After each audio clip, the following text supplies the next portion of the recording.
Hi, I'm Angel. I'm Abril. I'm Jasmine. I'm Jennifer. And I'm Daniela. So for today's episode, we will talk about small moments that gave us hope. So, pero umpisa, firstly, kamusta ang nursing school ngayon? lalo na ngayon na katatapos lang ng exam natin. Like, kamusta? Sobrang busy, nakakainis. Mas madami na rin ganap. Mm. Since palapit na yung research deadline. Oo nga pala, no? Defense. Tapos katatapos lang ng PCCP natin. May duty pa kayo? Meron. Gawa pa nga kami na drug study tsaka journal. Parang wala namang bago. Kaya, palagi na. Oo. Nakapagod. As usual. Mga sleepless nights, no? Parang katatapos lang ng exam natin. Tapos may mga requirements pa, mga lektoryo. Parang wala nang pahinga. Kaya, padagdag pa ng padagdag yung mga sinesend nilang video na kailangan pag-uurin sa ano. Kaya, parang despite nun, may mga parang experiences or moments ba kayo na parang nagbigay motivation o nagbigay sa inyo ng hope para ipagpatuloy pa yung nursing? Oo, meron naman. Oh, so ate, ikaw na mag-uumpisa. Lalo na tuwing duty natin. So, syempre, pag mag-interview na tayo ng patient, lalo na pag nagkukuha tayo ng vital sign, since, yun nga, kailangan natin i-build yung trust ng patient. So, bago pa ma-build yung trust ng patient sa akin, like, meron na talaga siyang trust kasi tinatawag niya akong nurse, ganon. So, parang, hala, nurse na pala yung tingin nila sa akin, ganon. So, parang mas namomotivate ako na ipagpatuloy to since, yun nga, madami na din palang, parang, yun nga, may trust sa akin na kaya ko to. So, why not continue tapos ibigay yung best? Ay, ako na. Okay.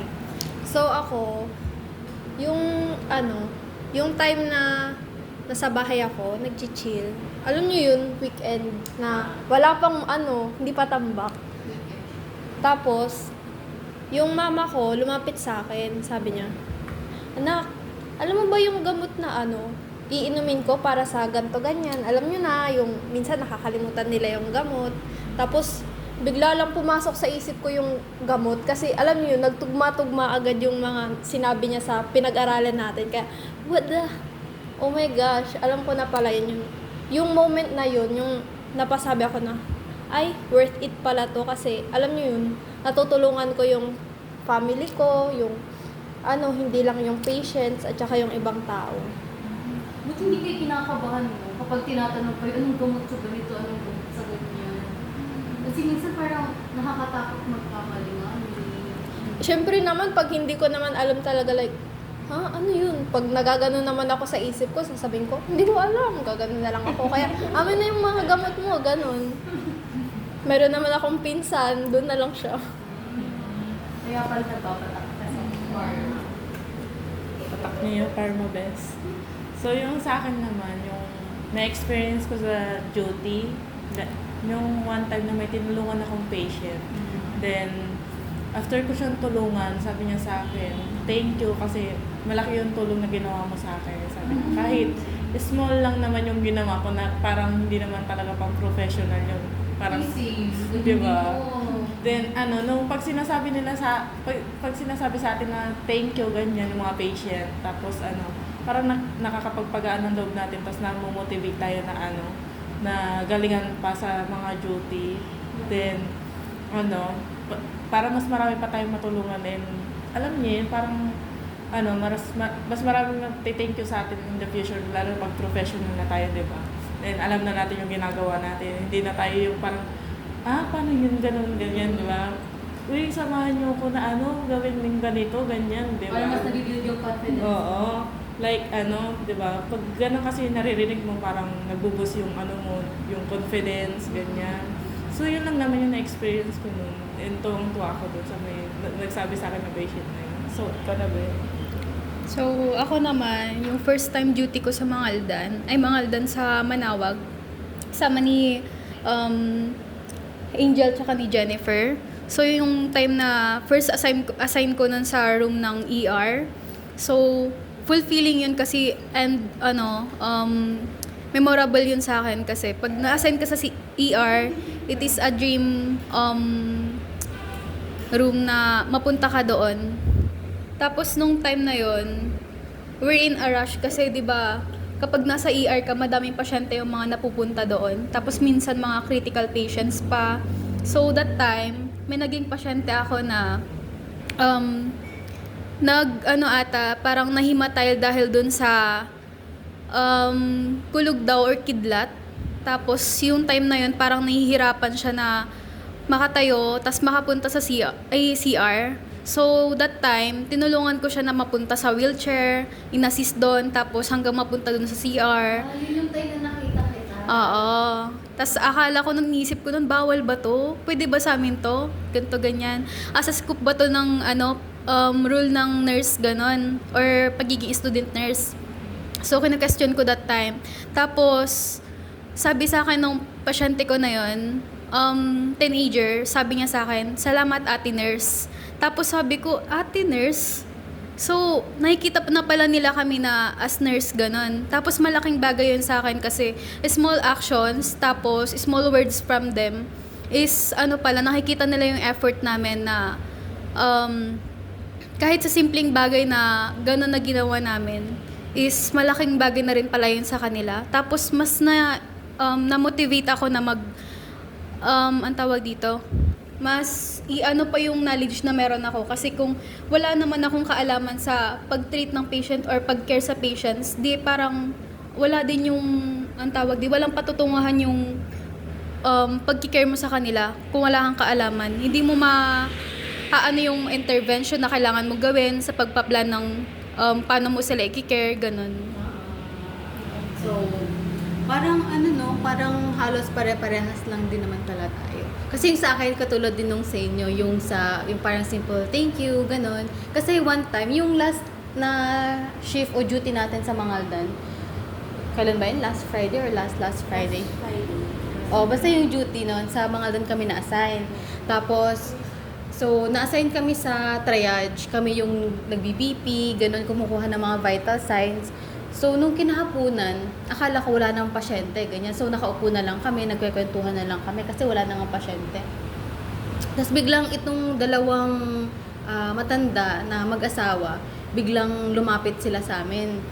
Since may ginagawa iba kong kasama, ako na lang yung lumapit sa kanila. Tapos tinanong ko sila, "Sir o tay, ano po yung kailangan nyo?" Ganyan.